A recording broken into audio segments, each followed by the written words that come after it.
Like if you had to ask me, what would you do in your first 100 days if you are elected president? I would tell you the first thing I will do is to destroy the imperial presidency. And the imperial presidency is nothing but the fact that the power of the purse, money, the president controls both money and executive power.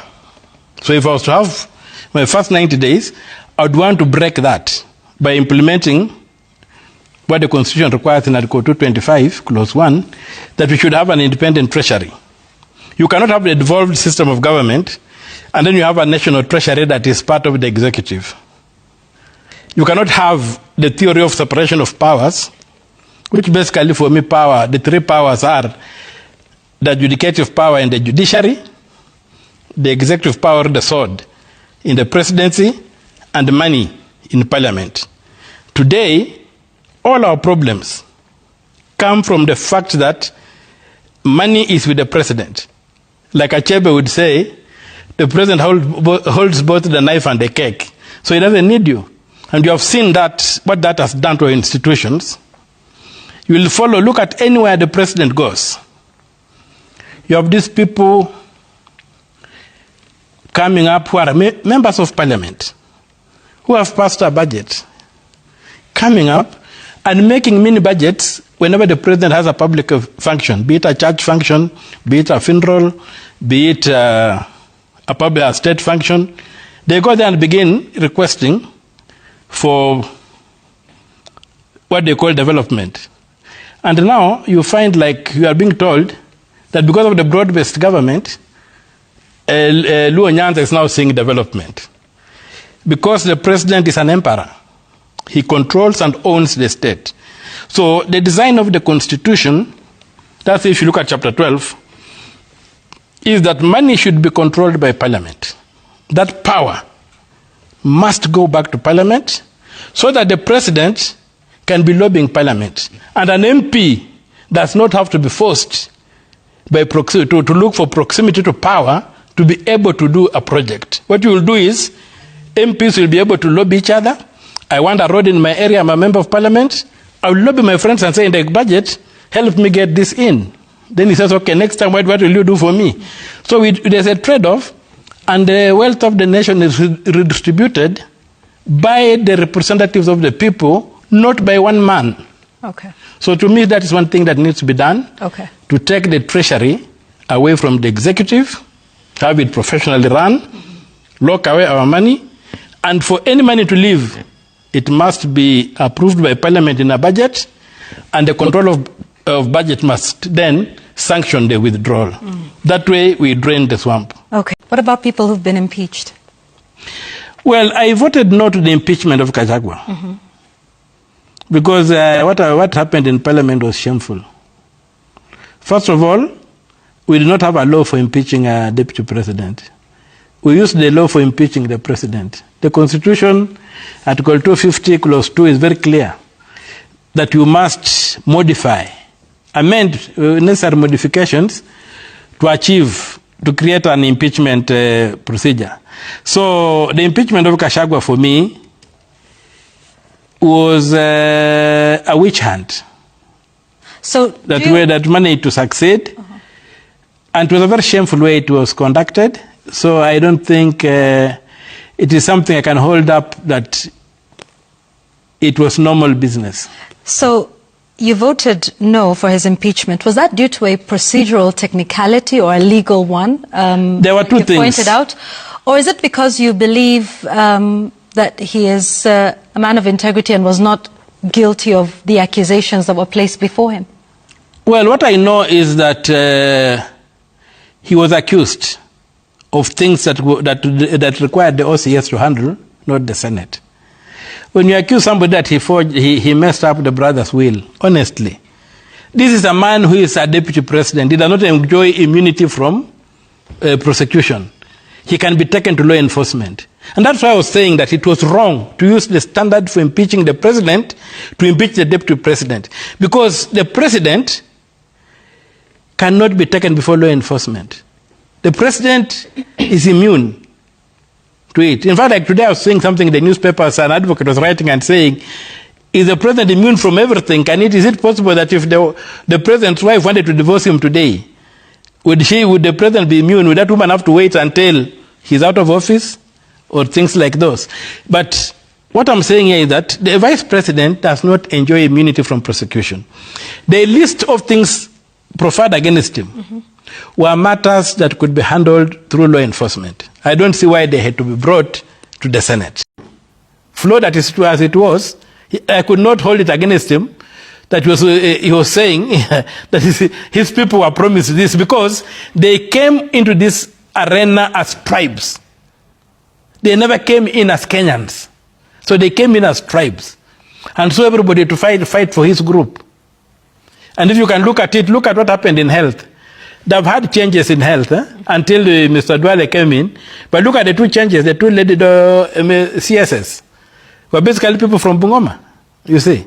So this thing was shared. We cannot say it was not shared. Mr. Weta was promised to be Speaker of the National Assembly. He resigned his position as a senator and he went and they picked it up. Mr. King was promised to be the Speaker of the Senate. He's the Speaker of the Senate. So if Mr. Gachagua was promised something and was not given, for heaven's sake, he had the right to blow the vuvuzela and say, my friend, where's my deal? So that's what came out on the face of it. So, but if that was the issue, we have got expertise. We have got the National Integration, what is it called? Commission. NCIC. Yeah, NCIC. Yeah. We should have had a report from NCIC. Nobody made a complaint to NCIC.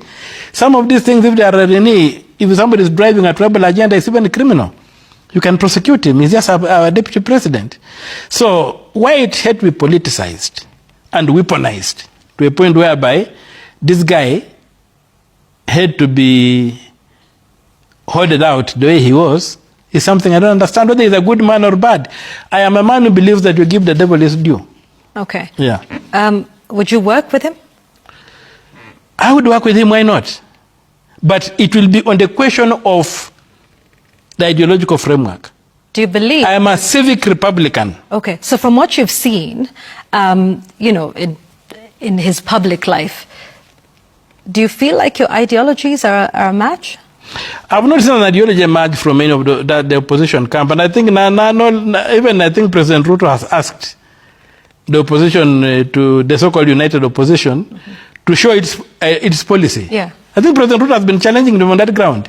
So I've also not seen a policy framework that has come from there, other than one term and Ruto must go. If there is a policy that you agree with, you would work with, say, if it is a policy, president? If it's a policy framework that begins with dismantling the executive presidency, I will support anybody who helps us achieve the emancipation of Kenya. And remember, I'm not using the word liberation. I'm using the word emancipation. The emancipation of Kenyans. Because in my estimation, if we may use biblical terms, the march to Canaan is not from Egypt. It's from Babylon. We need Nehemiah, not Joshua, to lead us. So, if we are going to have that, and we have a clear policy agreement, not an agreement of tribes, okay? That agreement of tribes, I cannot be part of it. But if there's a clear position, as a civic Republican that I am, I'm not a neoliberal, I'm a civic Republican. As a civic Republican, then I look at that and I say, okay, we are going to have small government, we are going to stress production, we are going to ensure that we want to see rich Kenyans on the grassroots, we want to make Kenyans wealthy on the grassroots, we want to reduce taxation, we want to see people with disposable income so that at the month end you can go in your local shopping center and if you want to improve your house, you are able to pay for somebody to weld a window for you, somebody to come and paint for you, and when we rotate the money in the economy by allowing people to keep money in their pay slips. If that clear agenda comes out, that we are not going to allow public office to be used for private gain, that we are going to punish thieves who steal from the public, that we are going to recover all the stolen assets, public assets that have been stolen, we are going to recover and bring them. I don't care whether the man is a saint, as long as he supports that agenda. And we agree on that agenda and we implement it. And of course, if he has stolen that agenda, we'll lock him up. Tell me what's going to happen in 5 years. Tell me what's going to happen in 10 years. Tell me what's going to happen in 20 years. You will not recognize Kenya because it will be a different place because of housing. So, he says he's got combined all the good qualities of all his predecessors. You, a senator, want to unseat this? There is, if you look at the Constitution, we have got two provisions. There's qualification and there's suitability. Article 73 talks of suitability. Article 99 talks of qualifications. He's talking about qualifications, not suitability. And I'm very happy he did not say he has integrity. He never told us he has integrity. Look at all those attributes he has given himself. None says he has integrity, that he cannot steal from us, that he cannot mismanage the economy. He's just saying he's gone to school, he has been in parliament, he has been whatever, but he's not telling us he has got integrity. What did he do in parliament? What is his track record in parliament? What is his track record as a minister? What is his track record as a president? And I agree with him that if he is allowed to continue, we shall not recognize Kenya. Kenya will be a basket case. It will be dead, it will be gone. So I fully agree with him that if you allow him to continue, Kenya will not be there. We will not recognize it. And if we have already, Kenya is in the national anthem. So if we can't recognize Kenya in the national anthem, it will not be the Kenya we know. That will be a destroyed country.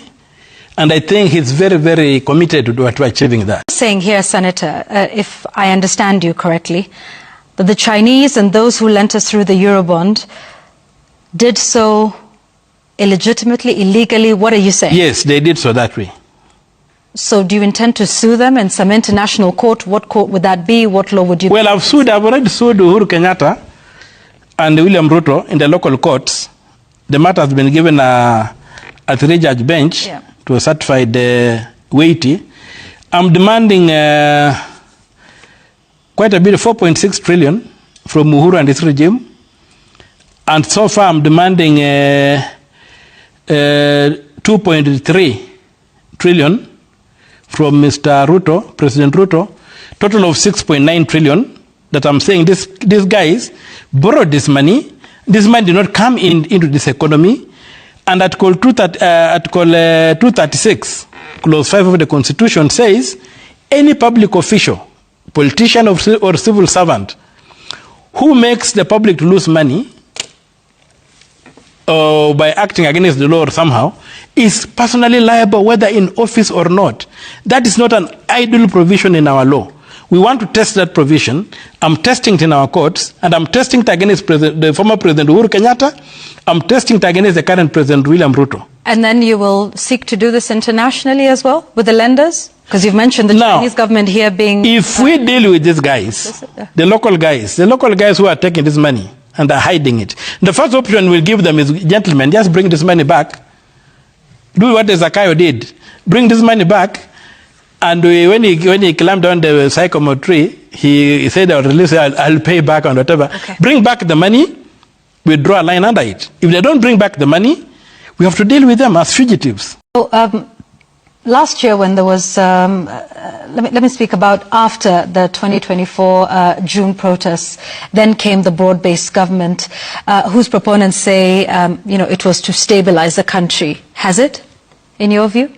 It did not. The only way they could have stabilized the country, and I regretted why Baba did it, because I once had an engagement with him at his place, and he told me that we should never ever work with Ruto. Baba should have come out and crowned his struggle for the many things he has done for this country. He should have come out and demanded that now that the things are where they are, and Ruto is on his back foot, he should resign. Let the Speaker of the National Assembly take over power for the 90 days. We organize a fresh election. We elect a new executive. The Constitution provides for that. He should have enforced that. The Constitution does not provide for what happened. The broad-based government is not found in the Constitution. And therefore, and again, whereby you find that the same thing, you don't even understand what it is when in the House, they sit on the minority side, but they are pushing the majority agenda. You see, so that confusion is not there. That housing. Right now, as we speak here, there's a big crisis in Busia. It began about 1 week ago. The ATC, the Graduate Training College, which was designed, when they designed Masinde Muliro, they designed the Sangalo College, then Busia, they designed the Agricultural Training Center. This gentleman has decided to put there affordable housing. Where are farmers going to train? All these things. He has put affordable, and Busia again in somewhere in a disused airfield in Funyula. So he's just creating a market for cement and building bars and all these building materials, where I think he's heavily invested, and he's just trying to make a kill for himself. He's a man who serves himself. Look at the ego that he portrays. Look at the narcissism that comes out from his own mouth. Look at the self-worship that has just come out from his own mouth. That's a sick man. He's not a normal man, he's sick. He thinks that is the best thing that God has created on this earth. He is not. We are all made in the image and likeness of God. You cannot say you can combine all these people into one. Look at that self-worship, that narcissism, that blindness. That's a man who cannot lead. That's a man to be led, not to lead. Where the Kenyan people have reached William Ruto, even if he built gold roads to everybody's single home, to every home, he builds gold roads, gold paved roads. You will not reclaim that lost ground. It's gone. That ground has gone. It will never go back to William Ruto. No amount of child donations will change the public perception. William Ruto is trying to fool God. He cannot fool God. God is omnipresent and he can see through this. And he knows his intention even before. It will not work. That is why you saw Kenyans coming out of their numbers to go and demonstrate at that church in Loisan. And it's because of his handling of the economic situation of the nation. To those who believe politics doesn't affect them, I hope today has taught you how politics affect you directly. Ruto simpigi kura. Amenajisi nchi. Bila kutumia hata kondom.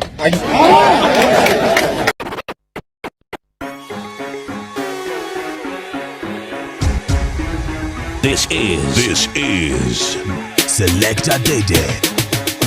Wanadhani ya si bongo lala, ikikupita we bongo lala, na walosema jana iwezi fika leo, tuko ground tunasoza.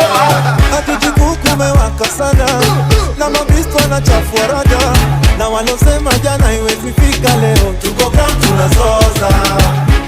Hakuna mboka, peleke shuleni watasoma, madaktari wamegoma, hapa sani Yesu atatuponya. Wambie punde imechoka sana, farasi bado ijapatikana, ni mandai wanagonya na mali wanaponda, unakonda wananona. Mandamano, mandamano, mandamano, mandamano, amise mandamano, mandamano.